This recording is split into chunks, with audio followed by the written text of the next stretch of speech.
Hey guys, as many of my videos, this one was inspired by some patterns that I've seen in my students' games recently. You can call this subject how not to overgeneralize in chess and to remember that chess is at the bottom of it a concrete game. So the first example was from one of my higher rated students, rated close to 1900. And she was black. Black has a very pleasant position here. And the question is, should black play the developing move bishop b7 or look for something else? And yeah, I've given this example also to some students at various levels. And it's a very easy move to fall into, right? Because bishop b7, it sort of seems so natural. You put the bishop on the long diagonal. That's clearly kind of why this pawn is on b5, so the bishop has that square.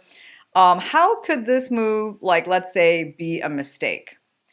Well, on general grounds, it's not, right? Like, developing pieces in chess is good, putting bishops on long diagonals is good, right? So what is actually wrong with this move? Well, you have to think in a more concrete way. Like, after I make this move, what's going to happen? So white's most forcing move is to take your knight. So you're going to have to take. And then you have to appreciate the change on that diagonal. That suddenly your bishop isn't having exactly that open diagonal he thought he would have. There's a pawn in the way. And then if we continue one more move for white and white plays d4, and you start to stop here and evaluate the position, there's really no need to go a lot further than those two moves by white. You can just stop here. You can tell that there's nothing super forcing going on. And you just need to figure out if you like this position for black or not. So evaluating things is definitely a skill in chess, right? And something that, develops along with your general ability to play chess well. I think this is where, a lot of people might stumble, right? It's just even to look at this position and have the proper evaluation. Because nothing tragic has happened. Nobody's lost material. Nobody's king has been opened up. So has anything even changed, right? That's a question. But yes, for a more experienced player, they're going to notice these little changes, like the fact that the pawn structure has changed a bit when that pawn recaptured. They're going to notice that this bishop is now blocked in by the pawn, and that is not a situation that is likely to change anytime soon. They might notice that there are chances for that pawn to one day be an isolated pawn in an event of a trade on c5 or on d4. And the evaluation should tell you, like, this is actually not that amazing for black, right? So black has a problematic piece, potentially a problem with the pawn structure, and white really doesn't have anything like that. Like, they have a great bishop here that is going to exert pressure on that pawn, no matter sort of what condition it's in, whether it's an isolated pawn or not, there's going to be pressure on it. White's moves are kind of obvious. This bishop can develop here, a rook can come here. So, so if you go just like looking at a couple of moves ahead, you realize this isn't that great. So maybe black should actually have avoided this natural move, bishop b7. Because of a very concrete problem, right? Again, if you just rely on general principles, you can't really say this move is wrong. But when you're going move by move, you actually look at your opponent's responses and like where it's coming to, you start to see like there are some problems with this move. So what can we do instead? Well, we have a number of good options. First of all, this is a very simple one. I'm not a big advocate of, retreating pieces and losing time, but I think this is one of the appropriate moves in the position because you basically get out of the trade. You're going to play bishop b7 next, and that bishop will indeed get the long diagonal. You have very obvious squares for your rooks. Maybe the C and D files, the D file for sure, C file is sort of optional. You'll see if that makes sense. And white is still having some remaining problems with, their D pawn, their undeveloped bishop, and just like how to get that queen side out. So I think this approach, is very simple, and you can do it without too much calculation because you've actually avoided white's forcing options. So in a way, the move knight f6 is sort of, it's a move that you can make without much calculation. You can definitely rely on some general ideas making that move because you've gotten out of the way of all of white's forcing options. If you want to have like a slightly more a forcing approach, you can actually consider that trade.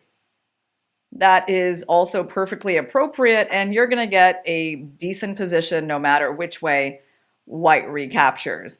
Like you can see there's like, if they capture this way, the pawn structure is symmetric, but yeah, white has a little bit of a problem with that blocked in bishop on c1.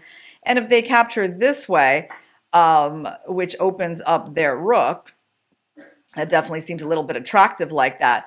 But we have this move c4, which is a nice positional move. It stops the white pawn from being able to move easily because we're going to have en passant.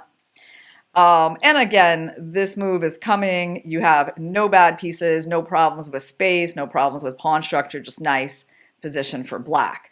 So you can take your pick out of those knight moves, but the situation definitely demands that you don't just ignore your opponent's trade on d5. Okay, so that was a pretty high rated player making this mistake. Yes, in fact, yeah, my student did play bishop b7 and all of that occurred. I think, someone rated 1900 can certainly avoid a mistake like that.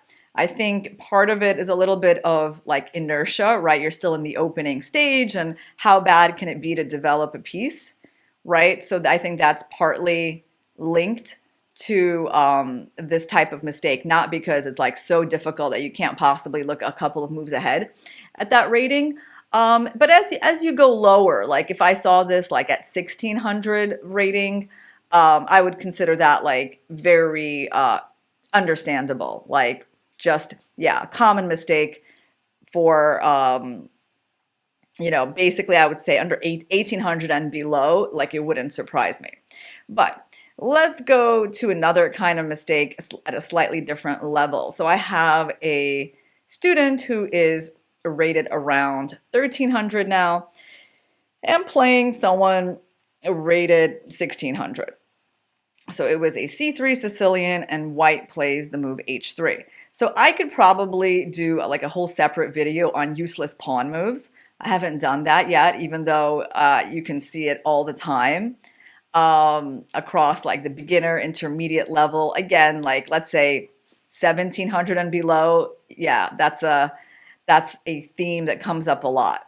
And here it is again. Like, why is white putting a pawn here? Not really clear. I mean, they're not kicking away a bishop or a knight. They're not stopping a pin. Is there really nothing more productive to do in the opening when you have like a whole bunch of undeveloped pieces than like move the h pawn? Well, there should be, right? So a more normal move would be something like bishop e3. And yeah, it's quite standard for this position. But the move h3, okay, again, when I see this played at the level of like 1600, it doesn't surprise me because I have found it to be a typical thing, kind of wasteful pawn moves in the early stages of the game. So, but here's the part that we need to improve, right? Because my student played the move h6. And the funny thing is, if you analyze with the computer, it's not going to tell you that the move h6 is a big mistake. I mean, the computer is pretty neutral about this move. It's not terribly weakening. Your position is pretty sound, so you can get away with it. And it was actually listing it as like the third, like I think, yeah, the third move in the position. But when I saw it, I was like, yeah, but the right chess thinking doesn't really lead you to play a move like that. And that's what's important to work out in chess, right? Is to have like the right thinking behind your moves. That's going to help you make the right move in other situations, right? Because if you have this kind of thinking and then you apply it to other positions, it's quite likely it's going to be a mistake there. So what is sort of the thinking, right, behind this move? Well, I think part of the thinking is my opponent just played h3, so I'm just going to copy them. At these levels, yes, that's another common thing we see. Also not very advisable. I mean, just because your opponent made a move, it really shouldn't have too much bearing on what you're doing, certainly in terms of copying them. Um, is this square really important to protect? I mean, it can be sometimes, but in this position, it just doesn't seem like it was urgent, like there was any real threat by white to go there or there, right? So how would I be approaching this position? Well, you just have to ask yourself, like, what is the main thing my position needs?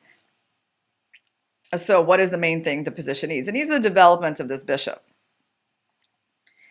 And that's why this move should come to your mind as being pretty appropriate and productive, because you would like to see 100% of your minor pieces mobilized. You'd like to see your rooks connected and coming to the center. So this is indeed one of the computer's top moves. The other thought I had was, okay, if I'm not going to go b6, what else can I do that would be productive? And then I came up with this move. So basically putting some pressure on that pawn, and finally threatening to take it. So if you're wondering why we can't take it right away, yes, there is the common trick that at the end of this line, you're going to lose your queen due to the discovered attack. So that's why putting the rook on d8 would make some tactical sense. So I could kind of go either way on this. On rook d8, you're pretty much inducing white to play bishop e3, and then you're probably going to have to go there anyway to develop your bishop. So from my point of view, yeah, I mean, I have a big kind of desire to get my development in as fast as I can, so I still think I'm a little like leaning towards the move b6. So the point is, where would I put this type of mistake, right? I think when you're like, let's say, contemplating playing a move like h6, I mean, subjected to a little bit of scrutiny, right? Like a test, like what do I think this move is really achieving for me? Like how, like, okay, I'm stopping them from using a certain square. Were they even threatening to use it, right? So you can see this move is not really going to survive that test. You're not stopping any major threats. You're not attacking anything. And you're actually delaying addressing like the real issues you have in the position. Okay, so let's move on to our third example. So this is an online game a student of mine reached, also around 1300 level. And when I saw this position, I was like, I mean, looks very nice for black. A little bit more randomness in this position. It was an online game, so that makes sense. And what do we see? Well, we have a knight on the side of the board, not great. We definitely see white being like undeveloped, not really having any pawns in the center. But the one good thing that white does have about their position is this pawn. That's something that you have to keep an eye on because that's on your territory. There's always potential for that pawn to be dangerous, and we can't really just remove it. So my student in this position played the move rook e8. Seems pretty good, right? Like rooks belong on open files. But no, it's not really precise enough, right? When I saw this move, I was like, but okay, what exactly are we getting with that? And why are we, spending a move on this without a clear idea of what we're trying to achieve? Like there's a knight in the way, which isn't really going to go anywhere because it's already really good. There's another knight in the way. So you're not going to get much out of that seeming open file, right? And is there really just nothing more useful we could be doing than just like vaguely moving a rook to a file that has two knights on it? So let's say we try a more concrete approach. How do we exploit the awkward development of white's pieces? Well, by the way, one of my other students suggested, well, how about we develop this bishop by doing b6? Okay, that's not bad thinking. I mean, in general, yes, that bishop needs to be developed, but that would give white time to like improve their knight. We should see, our opponent's next moves. And if you keep going, like the knight is actually going to arrive here. That's going to be a major improvement from where he started, right? Because he's landing on this big square in the center. Then there's ideas of f6. And I wouldn't feel completely content, seeing my opponent improve their pieces so efficiently. So what can we do in this position that is more concrete?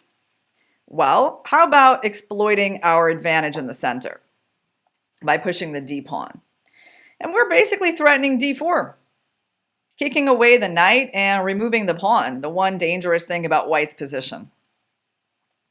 And of course, we're using the fact that, like, okay, you can't try to block me from moving because I'm going to capture you, and if you take with the queen, the tactics don't work out for you, right? So this is just a very powerful threat. It's like a mix of the general and the concrete. Like, yeah, generally taking the center is good, but also in this position, it's coming with like a very clear threat. Yeah, we're not just generally developing pieces, but white has to figure out what they're doing against d4. And like if they take here, at first I was a little, again, concerned going through the exact line. I was like, oh, are we going to have a problem with the d pawn? Then I looked at it, I was like, I think with this level of development that white has, we really don't need to be too concerned about losing a pawn. Black has, just tons of ideas. There's that knight on h3 that we could take, open up the white king. You really don't even need to calculate here. Here you just need to sort of have that feeling, that experience that's telling you that this level of development advantage is like it's always going to work out in black's favor. So, yeah. So basically, I think it's important that like the first line of thinking in chess is concrete, right? That because I see this all the time. Like this move that's not a bad looking move. It's obviously not a blunder. But if you ask yourself, okay, but what am I really achieving with that? Well, the answer would be nothing, right? So yeah, be careful about these kinds of slightly vague moves and try to get more out of your turn. So finally, on this topic, we're going to look at a high-level example from the recent Women's Grand Prix in Pune, India, between two top Indian women players, Humpy Koneru playing white and Divya Deshmukh with black. So this one, it's kind of a complicated situation on the board, and black's mistake, you're going to see, it's like very understandable. So already you can see the position is unusual. Black is missing a G pawn, like somewhere earlier in the game, the H pawn had come. There was a trade. There's obviously some weakness in the structure for black resulting from that. And now their knight is under attack. So the funny thing is, this decision is very important for black. And she had about 42 minutes left. And she spent like not even like a minute on this move, which is like the irony, right? Like, it was actually turned out to be a big one, but the decision seemed so obvious that that she played her mistake kind of quickly. So where's this knight supposed to go? Well, in general, if you go to the center, that's not bad, but the problem is that you lose that pawn, and there's not really enough compensation for that. So you obviously can't go to d5 because they're going to take you and put your queen into a discovery. And, well, the only other move retreating is back here, which is obviously not attractive, but it might be the only option, right? So what happened was black played here, giving white a tempo to kick out their fine knight from d4. Knight moved back. Then there was a nice little move, knight d5. The knight can't be captured. And then the knight transferred over to f4. And already you can really see the problems for black. Yeah, black has this bad knight. Black has weaknesses around the king. This is a pretty big threat. White generally just wants to kind of get their bishop out. And that's what happened. And I would say that this is one of the ugliest positions like I've ever seen strategically. Yeah, this is really something you never ever want to get. Like white has the light squares because of this bishop. White's knight has an outpost. You can't kick it away. You don't have F or D pawns. There's weaknesses around this king because you're missing that F pawn, right? So, you have a bad piece, you have another bad piece. It's just like, it's such a strategic disaster, right? So this is not the position I'm sure that black wanted to get, but what could she have done with this knight when it was under attack? Well, if we use some concrete thinking, we will force ourselves to look at this move. And honestly, this move looks so ugly because when you play it, you're like, I'm just going to get that knight trapped, right? Like it's not coming out from C2. I mean, that's why she probably just didn't really consider it seriously because it just looks like, okay, they're going to play E3, I'm going to lose my knight. Or they're going to play like B3 and threaten rook takes C2 and take both of my knights. But remember what we said, chess is a concrete game, and what we're gaining here is like a tempo. And now the computer is just going on the offensive against this knight. So when the knight retreats, I mean, there is this move E3, but black, takes the knight and emerges okay from that. So let's say the knight goes back, and then the computer like improves this bishop by also pinning the e-pawn.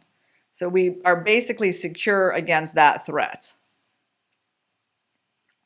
But it feels like they can just go here, right? I mean, okay, you didn't lose the knight in one way, but you're going to lose it in the other way. Yeah, and then the computer's like, nope, I'm still coming out. Yeah, I mean, I have to say, this is very much a computer line, right? Like, I completely understand how she didn't play knight c2 because there's like levels of, tactical foresight you need to have to play that move that is just, it's quite a stretch. But I just thought I would finish with this example to kind of show you how you still have to have that concrete approach, right? On a general level, knight c2 looks crazy. You just look at it, you're like, my knight's trapped.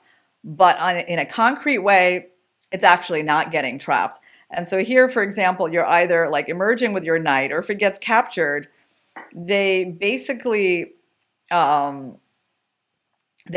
can't even move this knight because of rook c1. And then there's that square. So you're going to get your piece back and you are actually going to be fine. But there's no way you can really play this move just looking at it and being like, oh, that's the right move. My chess understanding tells me that's right. No, your chess understanding is going to tell you that putting your knight into your opponent's position where it's going to get trapped is not a good idea.